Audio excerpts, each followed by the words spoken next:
എന്തപ്പാ ഇതാണപ്പാ വല്ലാത്തൊരു തമാശ. കട്ടപ്പ ബാഹുബലി എന്നൊക്കെ പറയുന്നത് പോലെ ആയിരിക്കുകയാണ് രാഹുൽ മാങ്കൂട്ടത്തിൽ. സംഗതി ഇപ്പം രാഹുൽ മാങ്കൂട്ടത്തിൽ ചെല്ലുമ്പോഴേക്ക് ബാക്കിയുള്ളവരെല്ലാം ഇറങ്ങിപ്പോവുകയാണ്. പാവങ്ങളായ BJPക്കാരാണ് ഇപ്പോൾ അവിടെ പെട്ടിരിക്കുന്നത്. പോസ്റ്റ് ഇടുകയും ആവേശം കൊള്ളുകയും ഒക്കെ ചെയ്ത നമ്മുടെ ശിവൻകുട്ടി സാർ അടക്കമുള്ള ആളുകൾ ആ ആവേശത്തിനൊക്കെ ഒരു അറുതി വരുത്തിയിട്ടുണ്ട്. സത്യത്തിൽ കേരളത്തിൽ ഈ വാദിയില്ലാതെ അല്ലെങ്കിൽ വാദികളുണ്ടോ എന്ന് അന്വേഷിക്കുന്നതിന് മുമ്പേ പ്രതിയെ പിടിക്കാനിറങ്ങിയ കേസുകളിൽ ഒന്നാണ് രാഹുൽ മാങ്കൂട്ടത്തിൻ്റെ കേസ്. ഒരുപക്ഷെ അവിടെ ഇവിടെ പറഞ്ഞും അറിഞ്ഞും കേട്ടും അല്ലെങ്കിൽ ഒരുപക്ഷെ യാഥാർത്ഥ്യവുമായ വാദികളും പങ്കാളികളും ഒക്കെ ഉണ്ടെങ്കിലും അവരാരെങ്കിലും രംഗത്ത് വരുന്നോ, അവർക്കാർക്കെങ്കിലും പരാതിയുണ്ടോ, അവരെ ഏത് തരത്തിലാണ് അത്തരമൊരു കാര്യത്തിൽ വാദിയായത് അല്ലെങ്കിൽ പരാതിക്കാരാകേണ്ടി വരുന്നത് എന്നൊന്നും ചിന്തിക്കുന്നതിന് മുമ്പേ സംഗതി അങ്ങ് കത്തിച്ചു വിട്ടു. കത്തിച്ചു വിട്ടെന്ന് മാത്രമല്ല, എല്ലാവരും കൂടി കത്തിച്ച് അന്തരീക്ഷത്തിൽ കയറ്റി. ആ വികാരപരമായ ഒരു കത്തിപ്പടരലിൽ എല്ലാവരും പെട്ടു എന്നതാണ് ഒരു സ്ഥിതിവിശേഷം. ആൻറ്റോ മുതലാളിയുടെ ചാനലാണ് കത്തിച്ചു വിട്ടത്. പിന്നെ നമ്മുടെ ലക്ഷ്മി പത്മയോ എന്ന് പറയുന്ന വേറൊരു YouTube cum social media channel അവരേറ്റെടുത്തു. അവരുടനെ അവരുടെ കത്തിക്കൽ നടത്തി. ഇത് കേട്ട് നമ്മുടെ പ്രതിപക്ഷ നേതാവ് നിലപാടുകളുടെ രാജകുമാരനായി മാറി നിലപാട് ഉറക്കെ പ്രഖ്യാപിച്ചു. അത് കേട്ട് തലങ്ങും വിലങ്ങും പ്രഖ്യാപനമായി.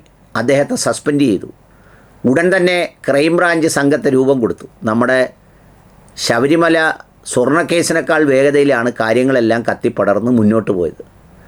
അവസാനം സംഗതി മുന്നോട്ട് പോയിട്ട് പണ്ടൊക്കെ നമ്മുടെ രാജ്യത്തെ റോക്കറ്റുകളെ കളിയാക്കുമായിരുന്നു, വിടുന്നത് അതുപോലെ തിരിച്ചു വരുമെന്നൊക്കെ പറഞ്ഞു. പഴയ കഥയാണ്, തമാശയ്ക്ക് പറയുന്നതാണ്. എന്ന് പറഞ്ഞതുപോലെ ഇത് മുകളിലേക്ക് പോയതുപോലെ പിന്നീട് താഴേക്ക് വന്നു. ആൻറ്റോ മുതലാളിക്ക് അന്ന് പറഞ്ഞണം മുതൽ ഗതി പിടിച്ചിട്ടില്ല. അന്ന് മുതൽ മെസ്സിയായിട്ട് പുള്ളി കിടന്ന് കളിക്കുക. എന്തൊക്കെയോ ഉണ്ട്, ഇപ്പോൾ പുറത്ത് വിട്ടാൽ എല്ലാവരും മരിക്കും, 50 എണ്ണമുണ്ട് 40 എണ്ണമുണ്ട് എല്ലാവരും ഒക്കെ പറഞ്ഞു. ഈ ക്രൈംബ്രാഞ്ച് വന്ന സമയത്ത് അത് ചെയ്തു, ഗർഭം കലക്കിയ ആൾ അത് കൊണ്ടുവന്ന വഴിയും റൂട്ട് മാപ്പും ഒക്കെ വരച്ച് നമ്മുടെ അനിൽകുമാറും അരുൺകുമാറും ഒക്കെ വീഡിയോ ചെയ്തു. ഇതെല്ലാം ചെയ്തിട്ടും സംഗതി വഞ്ചി തിരുനക്കരെ തന്നെ കിടക്കുക, അക്കരെ പിടിക്കുന്നില്ല. ഇപ്പോൾ അവസാനം എന്തായി? പ്രതിപക്ഷ നേതാവ് മാത്രം അങ്ങനെ നിൽപ്പുണ്ട്. അവരിങ്ങനെ ഒളിച്ചേ കണ്ടേന്നും പറഞ്ഞ് കളിക്കുക കോൺഗ്രസിൻ്റെ നേതൃത്വം. രാഹുൽ മാങ്കൂട്ടത്തിലാണെങ്കിൽ മണ്ഡലത്തിലുണ്ട്. പുള്ളി ആദ്യം അനൗപചാരിക പരിപാടിക്കാണ് പങ്കെടുത്തത്, പിന്നെ ഔപചാരിക പരിപാടിക്ക് പങ്കെടുക്കാൻ തുടങ്ങി. പിന്നെ BJPയുടെ ചെയർപേഴ്സണുമായിട്ട് പങ്കെടുത്തു. അവരാകെ കുഴഞ്ഞു. ഇപ്പോൾ കഴിഞ്ഞ ദിവസം വിദ്യാഭ്യാസ മന്ത്രി വന്ന പരിപാടിയിലും പങ്കെടുത്തു. വിദ്യാഭ്യാസ മന്ത്രി ചോദിക്കുന്നത്രേ, അതിന് പുള്ളിക്കെതിരെ എന്തെങ്കിലും വിലക്കുണ്ടോ, കേസുണ്ടോ? പിന്നെങ്ങനെ പുള്ളിയെടുത്ത് ഒഴിവാക്കുന്നത് വേദിയിൽ നിന്ന്? സംഗതി ശിവൻകുട്ടി സാറ് രാഷ്ട്രീയക്കാരനുമൊക്കെ ആണെങ്കിൽ ചില സമയത്ത് പുള്ളി പറയുന്നത് ചിരിച്ചു പോവും. അല്ല, ചോദിക്കുമ്പോൾ ശരിയല്ലേ? പുള്ളി ഇപ്പോഴും MLA ആണ്. MLA പരിപാടി പങ്കെടുക്കണ്ടെന്ന് പറയാൻ ഒക്കുമോ? പിന്നെ MLA ഏതെങ്കിലും കേസിൽ പ്രതിയായോ? അല്ലെങ്കിൽ പുള്ളിക്കെതിരെ എന്തെങ്കിലും കേസുണ്ടോ? ഇപ്പോൾ ഇതൊന്നുമില്ല. പക്ഷേ ഇപ്പോൾ പെട്ടിരിക്കുന്നത് BJPക്കാരാണ്.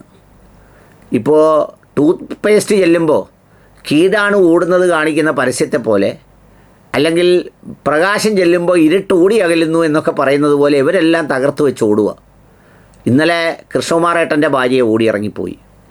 അവർ ഓടിയിറങ്ങിപ്പോയിട്ട് ആരും ഓടിയിറങ്ങിപ്പോകുന്നത് ശ്രദ്ധിക്കുന്നതേ ഇല്ല. അതതിൻ്റെ വേറൊരു രസം. ഇന്നിപ്പോൾ വന്ദേ ഭാരത് എന്ന് പറയുന്നത് ജിയുടെ ഒരു പരിപാടിയാണ്. ആ ജിയുടെ പരിപാടിക്ക് അവരെല്ലാവരും നിന്ന് ഇതെല്ലാം ചെയ്യേണ്ടവരാ. പക്ഷേ ഇദ്ദേഹം ചെന്നപ്പോൾ ഇവരെല്ലാം പോയി. കൃഷ്ണകുമാർ പോയില്ലെന്ന് തോന്നുന്നു. മറ്റേ പ്രശാന്ത് ശിവനോ BJPയുടെ ജില്ലാ പ്രസിഡൻറ്റോ അവരാരാണ്ടൊക്കെ ഇറങ്ങിപ്പോകുന്നൊരു സ്ഥിതിയിലേക്കെത്തി. ഇനിയിപ്പോൾ ഇക്കണക്കിന് ഇവരെല്ലാം ഓടണമെങ്കിൽ രാഹുൽ മാങ്കൂട്ടത്തിനെ വിട്ടാൽ മതിയെങ്കിൽ എന്താണൊരു കഥ, എന്താണൊരു സ്ഥിതി. സത്യം പറഞ്ഞാൽ ഭയങ്കര കോമഡിയായി പോയി എന്നതാണ് സത്യം. ഇപ്പോൾ പറഞ്ഞവരെയും കാണാനില്ല, അന്വേഷണ കമ്മീഷനെയും കാണാനില്ല, ഒന്നും കാണാനില്ല. ഇനി ചിലപ്പോൾ ഇലക്ഷനൊക്കെ ആകുമ്പോൾ എന്തെങ്കിലും വരുമായിരിക്കും. പക്ഷേ എങ്കിൽ പോലും ഇപ്പോൾ ഒന്നുമില്ല. എന്തോ ചെയ്യാനൊക്കും? ഇന്നലെ നമ്മുടെ രാജേഷ് സാറിനോട് ചോദിച്ചപ്പോൾ രാജേഷ് സാറ് പൂർവ്വയിലൊരു ആദർശത്തിലെ ഹൈ ഡിഗ്രി നിൽക്കുന്ന ആളാണ്. പുള്ളി ചോദിക്കുന്നത്, അപ്പോൾ പട്ടിയെക്കുറിച്ച് എന്തെങ്കിലും പറയാനുണ്ടോ എന്നൊക്കെയാണ് ചോദിക്കുന്നത്.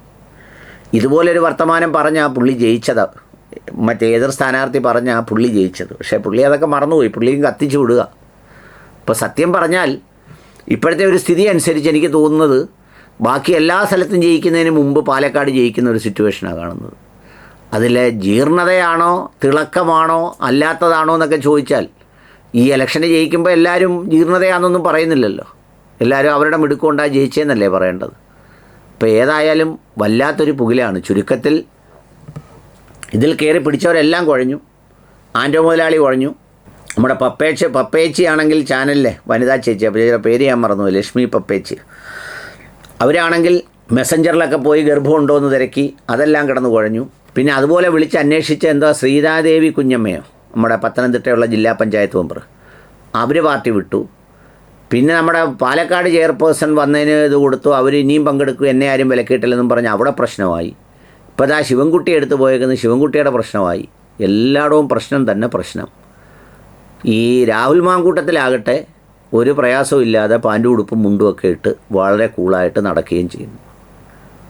അന്വേഷണം ഇവിടെ പോയി, ബാക്കിയുള്ള കാര്യങ്ങൾ ഇവിടെ പോയെന്ന് ഒരു രൂപവും ഇല്ല.